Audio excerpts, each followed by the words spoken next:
I was in the United States Army for 2 years, drafted, and then I got out of the military, went to college, and graduated in 1963 in a BSEE degree. Since then, I have been in a graduate program for nuclear engineering.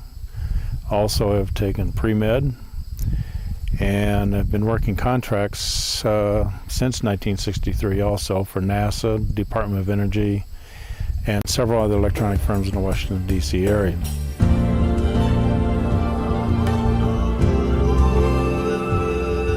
In 1957 to 59, I was mostly outside of Albany, Maryland, just north of Washington, D.C., at a נייקי Ajax missile facility. I was a radar operator.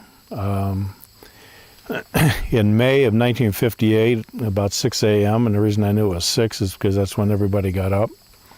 I looked out the window. At first I heard a sound. It sounded like a pulsating transformer. I looked out the window and looked across the field and saw this object heading towards the ground and saw it crash. It broke apart, and then it took off again in flight. I immediately got dressed, went up onto the hill where the radar was, got a telescope that we tracked a North Star with to line our radar antennas, and sat and mounted on that radar and looked at the pieces that were laying across the field. And the largest piece that I saw, which was actually glowing white hot, was probably the size of a washing machine. Shortly thereafter, the Air Force personnel had arrived going across this field and started picking up these pieces. Now, they used long poles, very long poles, to pick up the biggest piece, and they proceeded to put it on a truck that was lead-lined truck and pushed it in with another long pole and got it inside the truck itself. Then the other personnel picked up the other pieces that were laying about. Now, what's interesting about it is from my knowledge of nuclear things now, I recall that these personnel were wearing radiation suits, protective suits, and then they proceeded to take the material away. Have no idea where it went. The other issue there was that when the craft took off again after it crashed, it went through a grove of trees, which it actually sheared 3, 4, 5-inch limbs in just one fell swoop, or like a knife or a machete. Well, that wasn't the real exciting part. The real exciting part happened the next evening while I was on duty, and it was approximately 10, 11 at night. And I got a call from the Gaithersburg facility saying that they had 12 to 15 UFOs 50 to 100 feet off the ground. So I asked the guy who was on the radio with me, I said, what do they sound like? He took his head mic off, put it out the van window, and again, the pulsating sound, except there were more of them. And he was describing them and in different shapes and so forth. I had the radar on, the M33 radar, sweep radar, and I found right next to the ground clutter where Gaithersburg sits, I found the blip where these vehicles were. And then all of a sudden they all took off at the same time. And from my radar scope, it went one sweep. It's a 33 1/3 RPM. To go that distance from the center out to where I got the next blip in the first sweep at a constant velocity would have to be 17,000 miles an hour, which we calculated from our analog computer.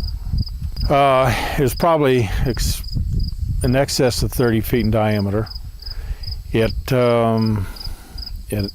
had circular balls appeared on the outer rim up close to a cake-like fixture on top.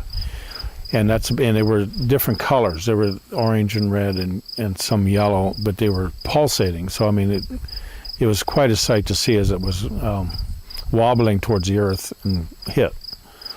And it came in at a fairly rapid rate. How far away was it from you? Where it crashed, well, it came actually over top of the barracks. So I actually saw the tail end of where it crashed. It was approximately 2,000 yards. And the reason I know that is because it paralleled the launch pad, which is 2,000 yards away. There was one individual on guard duty who actually saw it come in and went over top of him. And the guard shack was just a few yards away from the barracks. And he saw that actually come down and crash all the way from when it first appeared. But you said the retrieval was apparently by Air Force? The Air Force, yes, it was outside the fences of the target radar area and also the launch pad. So it was in the civilian air, it landed in this person's cornfield. In fact, the farmer was actually standing there washing his hands when he saw it crash and take off again. It's near Mount Zion, Maryland. It's just on the other side of Mount Zion, going east. I do know that the article hit the New York Times the next day. What year was this? 58. May of 58. May of 58. The directive came down not to mention this to anybody anyway. But it, of course, by this time it was already out in newspapers. What did occur was when I tracked the next night, I tracked those vehicles that were taking off. There was a question as to what they really were, and the general came back and said, well, those were helicopters, and they were doing some Navy, Army, Air Force maneuvers. So that was... And we all had a big laugh about that one. That was the cover story used, yes. And obviously there were other people had radars on it. I actually saw those go off also. I had another one which I can't say too much about. I can't say where I was. I was at a facility in California, that's all I can say, and I was doing particular classified work. Set aside from what was actually happening there. It was a completely different scenario. The only thing I can say is it was occurring at the same time that our astronauts were doing a loop around the moon and back again. On their trip to that moon, or to the moon itself, I heard the expression of the bogey coming in at 11 o'clock. Well, familiar with that particular term, I perked my ears and started listening a little bit and discovered that Houston and the astronauts were talking back and forth about a collision. And the astronauts asked for permission to do avoidance for a collision, and Houston finally granted that permission to do that. And after the comm links settled down a little bit, the astronauts said it's not necessary. They are now paralleling our course, and there was a discussion as to what was paralleling that course. There was another type of ship. There were portals there that they could see in. They could see beings of some sort. They did not describe these beings. They just took photographs. And after a while, a few thousand miles, and then they took off from the capsule that they were flying in and went away. They just said it was saucer-like. A saucer-like craft. Craft, yes. That was paralleling their craft. Actually paralleling their craft. And it was just far enough away they couldn't really distinguish. They saw movement, they saw somebody moving inside that ship. This is before the landing, yes. It was probably in 68, 67 maybe, somewhere in that time frame. All they said was, there they go, and they went out of sight almost immediately from their conversation. It was unedited because of where I was. An extremely restricted channel.